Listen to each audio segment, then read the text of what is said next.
Fatepura police station ખાતે પંચમહાલ જિલ્લા range IG RV અસારીની અધ્યક્ષતામાં લોક દરબાર યોજાયો હતો।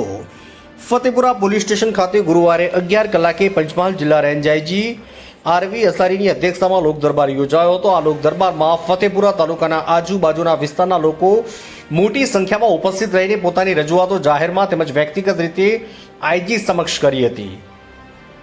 બારસાલીડા ગામના મેહુલભાઈ તાવિયાડ દ્વારા રજૂઆત કરતા જણાવ્યું હતું કે આદિવાસી વિસ્તાર ધરાવતા દાહોદ, પંચમહાલ, મહીસાગર જેવા જિલ્લાઓમાં દારૂબંધી ઉપર કડક કાર્યવાહી કરવામાં આવે। ફતેપુરા નગરના રોડ રસ્તા, ગટર, ગંદકી જેવા મુદ્દાઓને લઈને પણ ચર્ચા કરવામાં આવી।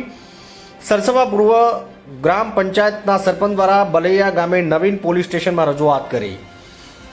ફતેપુરા તાલુકામાં પરપ્રાંતીય લોકો વેપાર કરવાને બહાને ચોરી જેવા ગુનાને અંજામ આપી રહ્યા છે, તો આવા વ્યક્તિઓની તપાસ કરવામાં આવે, તેમને ભાડા પેટે આપવામાં આવતી દુકાનો, મકાનો જે તે પોલીસ સ્ટેશનમાં રજીસ્ટ્રેશન કરાવી આપવું, જેથી કરીને ક્યારેક આવી ગુનાહિત પ્રવૃત્તિ કરી આરોપીને ફરાર ન થઈ જાય। તો સ્થાનિક વ્યક્તિઓ દ્વારા ફતેપુરા પોલીસ સ્ટેશનમાં પોલીસ સ્ટાફનો વધારો કરવો, નવા પોલીસ ભવન બનાવવા જેવા મુદ્દાઓ પર ચર્ચા કરવામાં આવી હતી। રિપોર્ટર પ્રવીણ કલાલ, ફતેપુરા।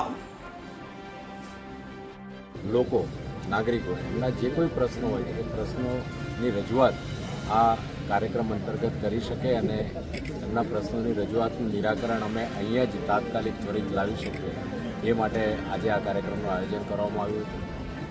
આગેવાનો મારફતે અને નાગરિકો મારફતે ઘણી બધી રજૂઆતો કરવામાં આવી છે। દાખલા તરીકે કેટલાક લોકો ધંધા રોજગાર બહારથી આવે છે તો એ લોકો રેકી કરે છે, ચોરીના બનાવો બને છે, એ અટકાવવા માટે પ્રયાસો કરવા જોઈએ એવું એક સજેશન લોકો તરફથી આવ્યું છે અને એના લોકલ પોલીસ વિભાગને દૂર કરવા માટે સૂચના કરવામાં આવી। સાથે સાથે કેટલાક વિસ્તારોની અંદર જે વ્યસનની પ્રવૃત્તિઓ છે એ નાબૂદ થાય, કડક હાથે કાર્યવાહી કરવામાં આવી, એવી રજૂઆતો પણ કરવામાં આવી છે। એ સંદર્ભે દાહોદ જિલ્લા પોલીસ કાર્ય કરી જ રહી છે, પણ વધુ કામ કરે અને આ પ્રકારની બધી નાબૂદ થવા માટે પણ સૂચન કરવામાં આવેલા છે। બીજા અન્ય વિભાગની રજૂઆતો પણ પોલીસ તંત્રને મળી છે, જે અમારા માધ્યમથી જે સંકલિત વહીવટી તંત્રના જે અલગ વિભાગો છે એને પહોંચાડવામાં આવશે। જી સર, આપણે બલ્લેયા પોલીસ ચોકીની રજૂઆત કરી છે, તેનું તાત્કાલિકપણે ધ્યાન પર લેવાય છે તમારી? ચોક્કસપણે આ એક ખૂબ જ હકારાત્મક રજૂઆત હતી। બલૈયા ગામ ધીમે ધીમે મોટું થઈ રહ્યું છે ત્યારે ત્યાંની કાયદો અને વ્યવસ્થાની પરિસ્થિતિ સારી રીતે જળવાય માટે ચોકીની ખૂબ જરૂર છે અને આ સજેશનને અમે આવકારીએ છીએ અને ખૂબ નજીકના સમયમાં ત્યાં પૂરતા સ્ટાફ સાથે પોલીસ ચોકી શરૂ કરવામાં આવશે। થેન્ક યુ સર, તમારો